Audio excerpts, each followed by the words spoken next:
How can you help the human race, the human species, progress? I'm not joking either. This is something I think we all have to be aware of. At the end of the day, the human animal is a social animal. And our very survival depends on our ability to form communities, to form cultures. What's a community? What's a culture? It's a group of people with a common set of values and beliefs, right? What's a country? It's a group of people with a common set of values and beliefs. What's a company? It should be a group of people with a common set of values and beliefs.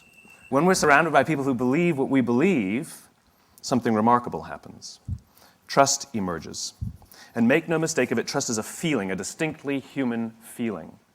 You know, we all have friends who are total screw-ups, and yet we still trust them, right? Trust is not a checklist. Simply doing everything you say you're going to do does not mean people will inherently trust you. It just means you're reliable. We need trust, right? We need trust. When we're surrounded by people who believe what we believe and trust starts to emerge, when we trust them and they trust us, we're more willing to take risks. We're more willing to experiment, which requires failure. We're more willing to explore and go somewhere that no one has ever gone before with the confidence that if we fail, if we trip over, if we turn our backs, that those within our community, those who we trust and who trust us, will look after us while we're gone, will pick us up when we fall over, will help us when we're hurt. Our very survival depends on it. We're not good at everything. We're not good by ourselves. You know, if I send you out to go fight a saber-toothed tiger by yourself, odds are tiger 1, you 0. It's not going to go very well. But if you go out as a group, we're pretty damn amazing. And the reason is because we all have our certain strengths and we all have our certain weaknesses. And the goal is not to fix your weaknesses. The goal is to amplify your strengths and surround yourself with the people who can do what you can't do.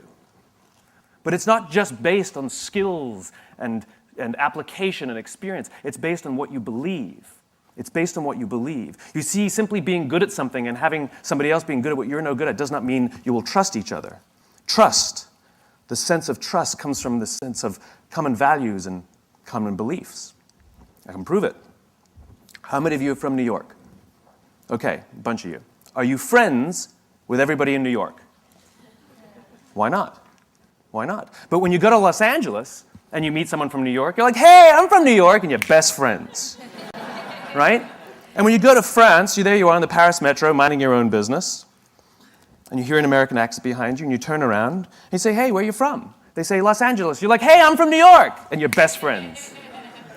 Because when you're surrounded by people who don't believe what you believe, when you're in a strange environment where you don't feel comfortable, you look for anyone who may share some of the same values and beliefs that you have, and you start to form a very real and very intense bond with them, simply because you know that they have a basic understanding of how you grew up, of the things that you care about, of the life that you live back home. Well, the same is true when we go to work. Do we want to go to work with people who understand us, who believe what we believe, who have a similar view of the world that has nothing to do with their opinions and the differences that we share? That's good. That's called diversity. That's called advantages to problem solving, which is we can all look at the same thing from a different angle and come up with solutions. What I'm talking about is why should you help each other in the first place? What are you in pursuit of? Now, the question is what creates that sense of values and beliefs? What creates that sense of trust? Right? Our very human instinct. We know how to find people who believe what we believe. Our survival depends on it. We're biologically gifted with this idea.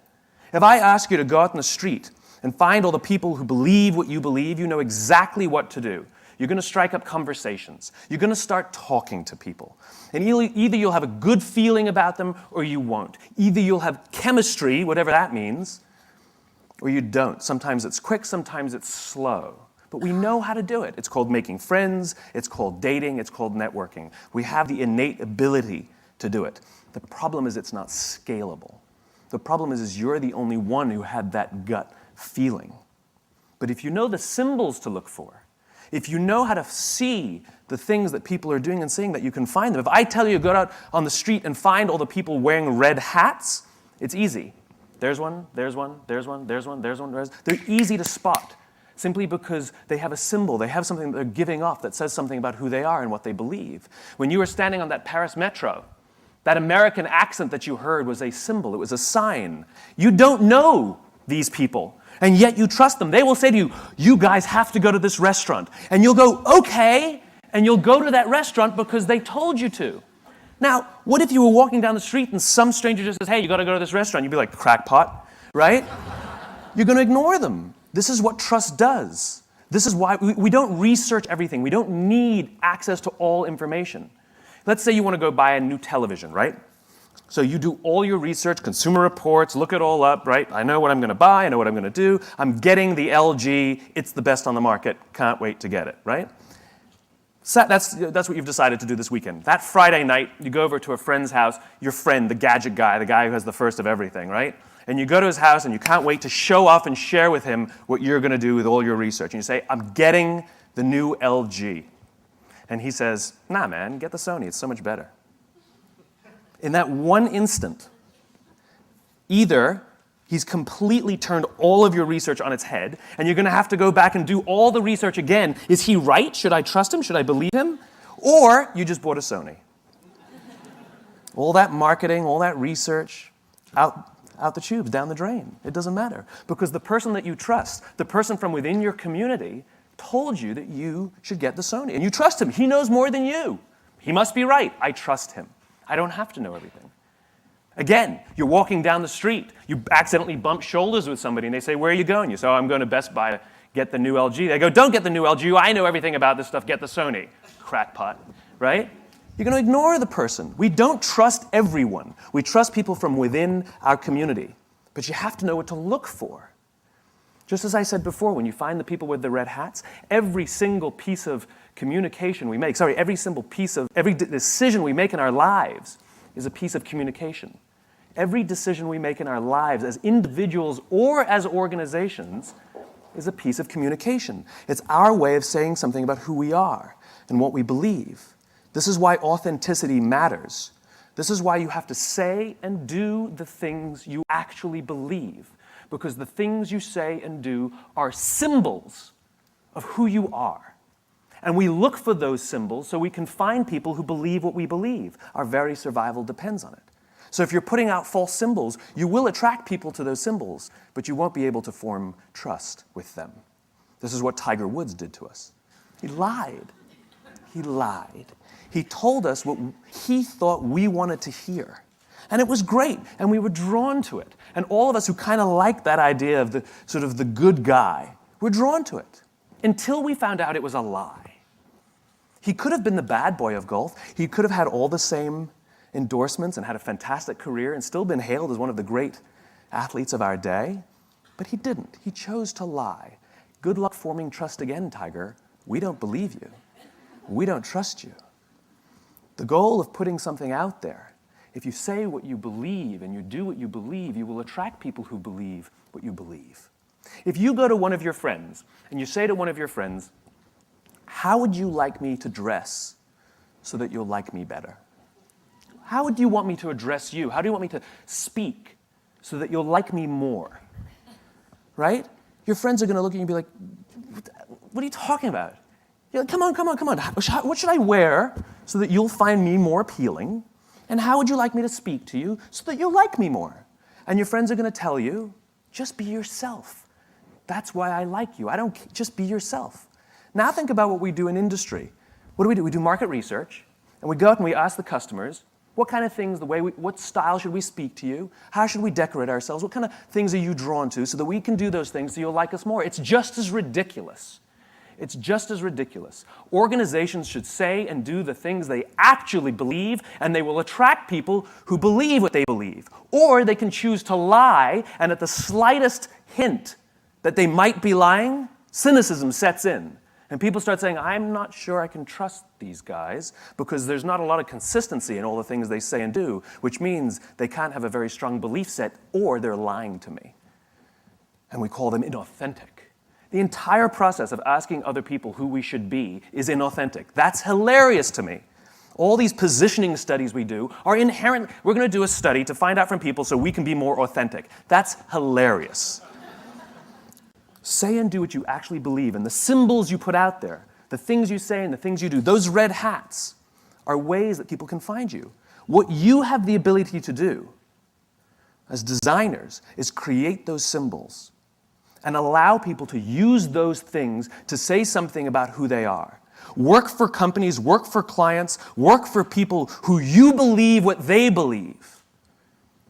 Show up and feel a part of something bigger than yourself.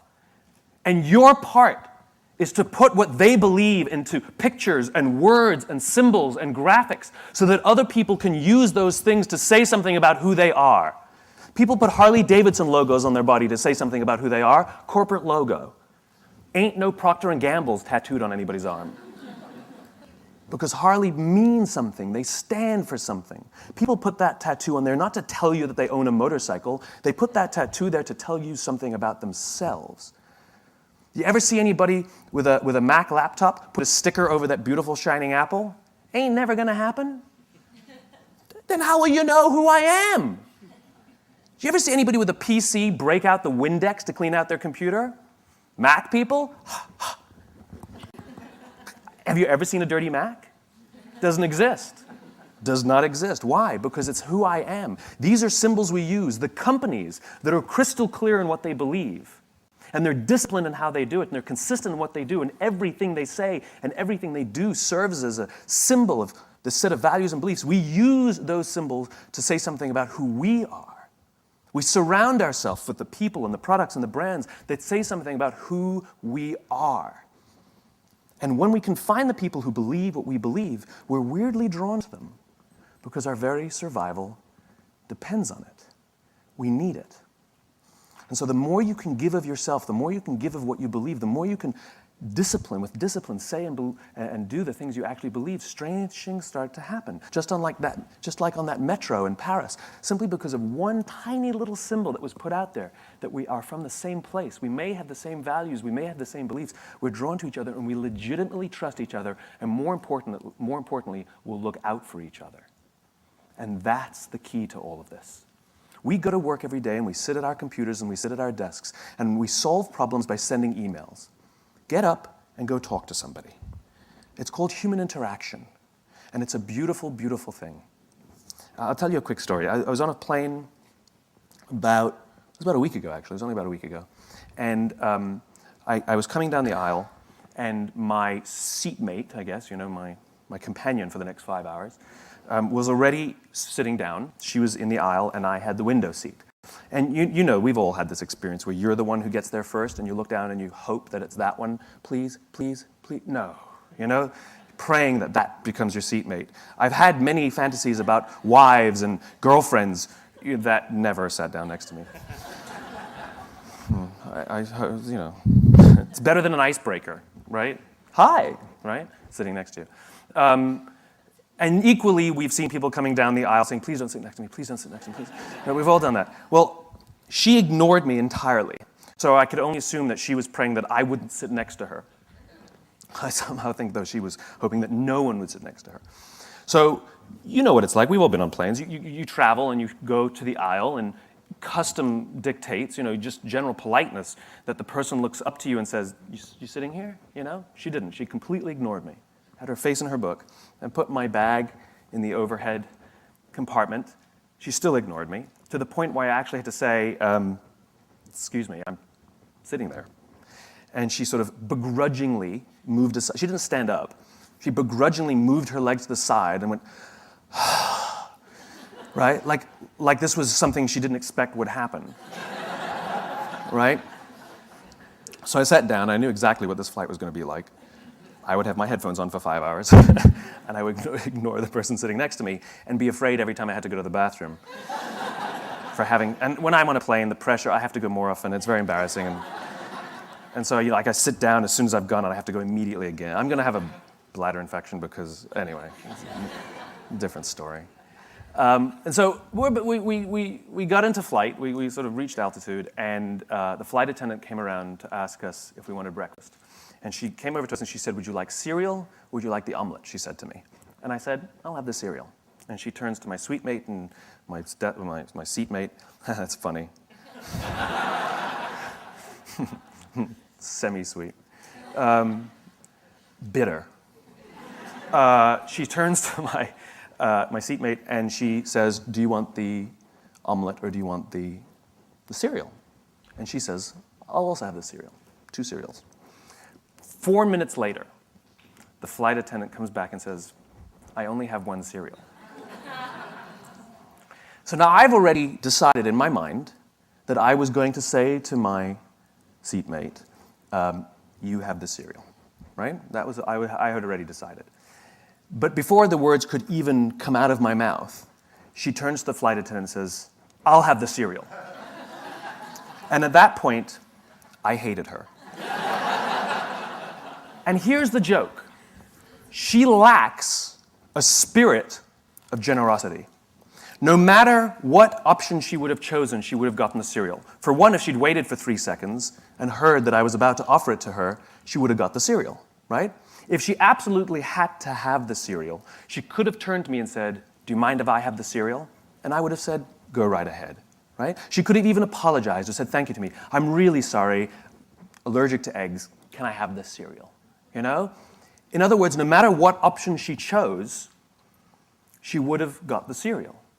But the one option she went with was to take a selfish perspective, to go for what she wanted and ignore the wants, desires, or needs of anyone around her, even including just being polite. In other words, she didn't have to give me the cereal. She could have just been polite about it, right? Now, from that point on, I really hated her. And I wrote an article about this little experience while I was on the plane sitting next to her and made no attempt to turn the screen so she couldn't read it, secretly hoping she was.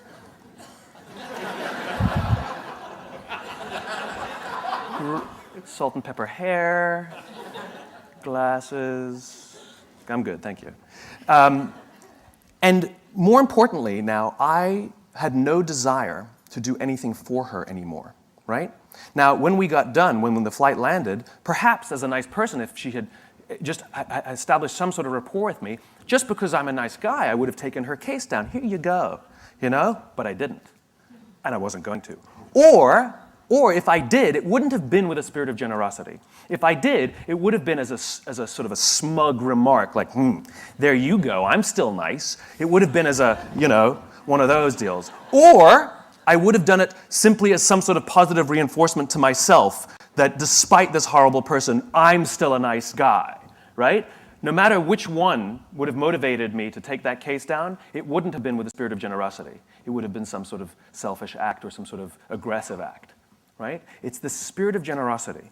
If we're willing to give to the person next to us, it's amazing what they'll be willing to give to us, right?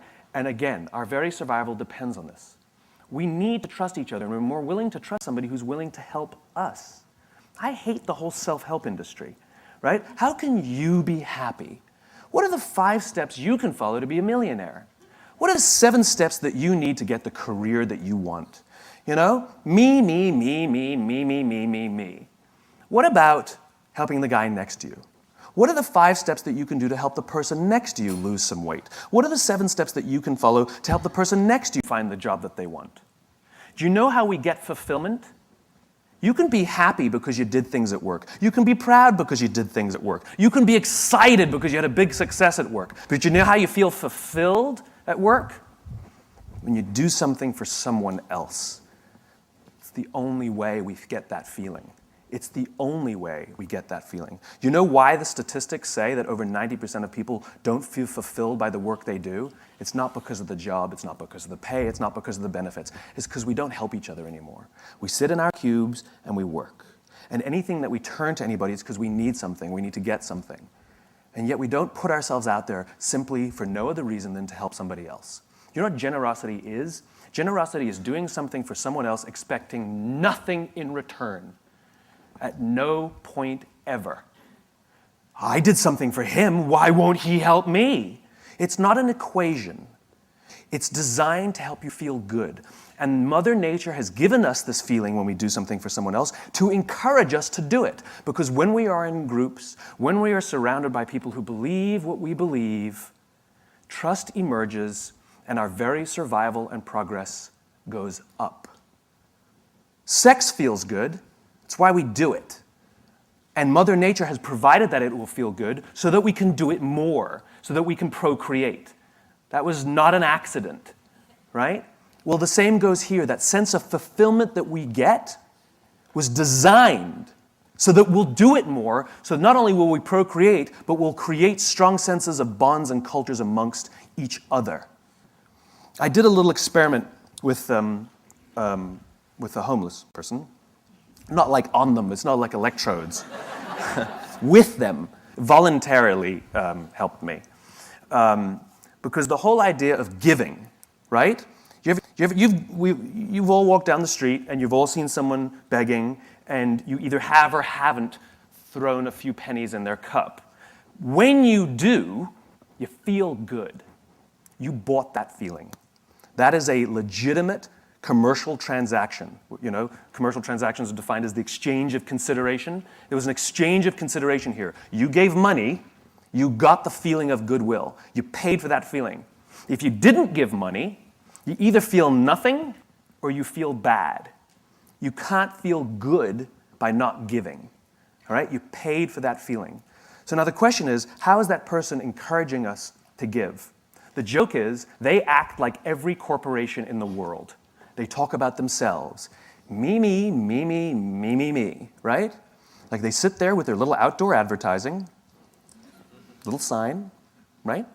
And it says, I'm homeless, I'm hungry, I got 12 kids, I'm a veteran, God bless. They got it all in there, trying to appeal to somebody, the religious vote, the veteran vote, you know, the child sympathizer, surround yourself with lots of pets, go for that one too, right?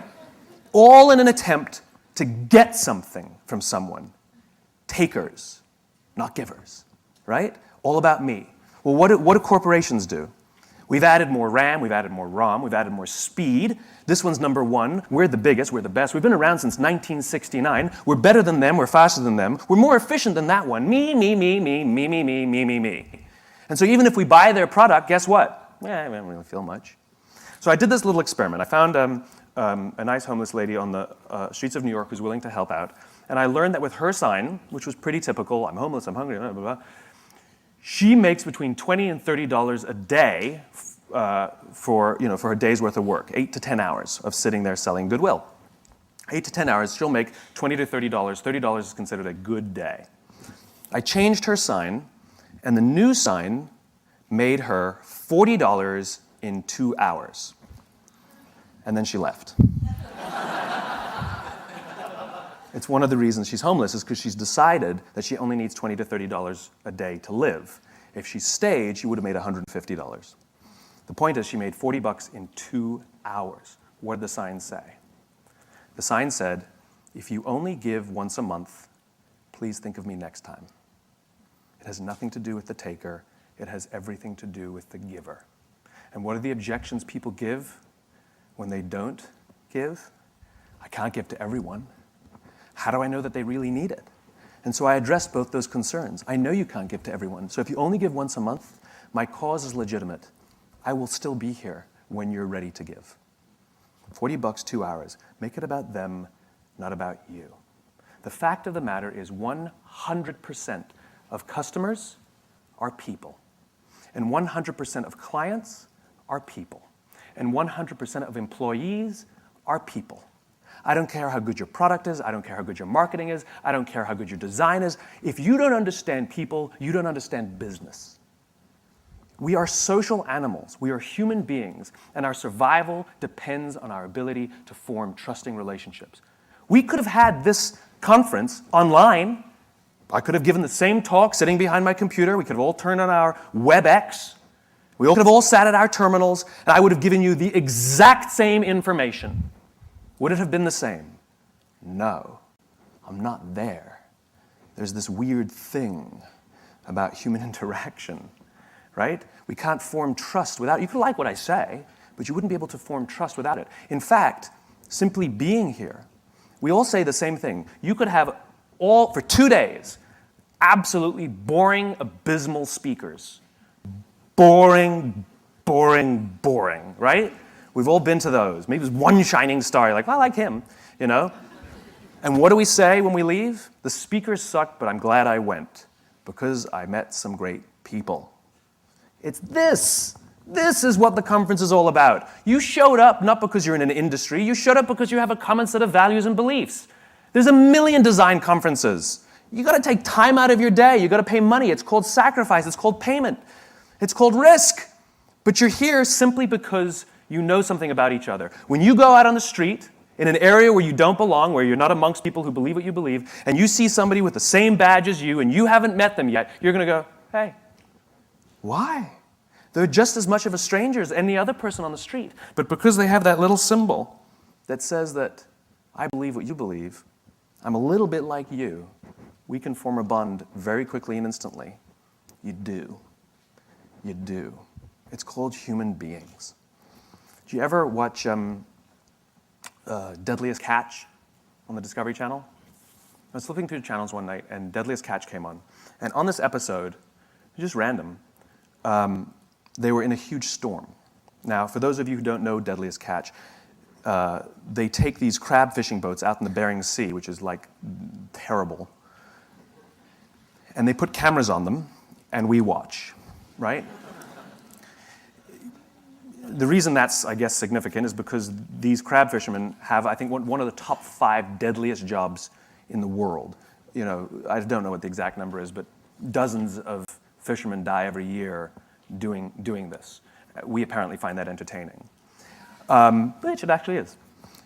So they have cameras only on 5 or 6 of the ships, even though there are many, many, many ships that go out fishing every season, and they don't really come into proximity with each other because the ocean's huge, and they usually sabotage each other and give each other false information because they're all competitors. They're all looking to get the crabs and make sure that they find them and somebody else doesn't. And it's business, right? It's just business. It's okay. We all do the same thing in our own companies. And in this one episode, this big, huge storm was so violent that they had to bring all the pots, which are the big cages that they catch the crabs in. They had to bring all the pots back on the boat and wait out the storm. And just by dumb luck, one of the boats that had cameras on it was in proximity of a boat that didn't have cameras on it. And so they had secured all their pots on the deck, and so they started filming the other boat. And they filmed a guy climbing on the outside of the cage, securing the pots. And all of a sudden, a huge wave hits the side of the boat, and the guy's not there anymore. And the people on the boat with the cameras start screaming, "Man overboard, man overboard, man overboard." And they turn their boat towards where they think he might be. He's a stranger. They don't know him. They don't know the crew members of the other boat. And yet they react. And they turn towards him. And they find him in the drink. And for those of you who don't understand how dangerous this is, if the water is so cold that if you're in the water for, I think that it's a minute or a minute 30, hypothermia will set in and you die. And they come upon him, and he's screaming, "Don't let me die, don't let me die." And they pull him on board, not out of the woods yet. They strip off his clothes because it's wet and cold, and they wrap blankets around him to prevent hypothermia from setting in. And he survives. And it's overwhelming. And the captain comes down. And this is all on, you can go watch it on TV. The captain comes down, and he hugs this stranger, this young man, his competitor. He hugs this guy as if he's his own son. I lost it. Everybody is crying. And you realize what happened here was a human interaction. And the reason they risk their own lives to help this other person, even though they spend every other day trying to get ahead and sabotage, is because at the end of the day, they're all crab fishermen. And they know something about each other. And they know something about the risk that they all take to do this. And when push comes to shove, they will put themselves out there to help each other for no other reason than they get it. They're one of the same.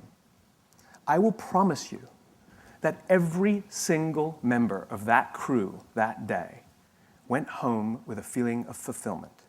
I promise you that every single person on that crew that day felt more good in their hearts and in their jobs than the richest days that they've ever pulled in. My question is what are you doing to help the person next to you? Don't you want to wake up and go to work for the only reason that you can do something good for someone else? Wouldn't you want them to do that for you? Thank you very much.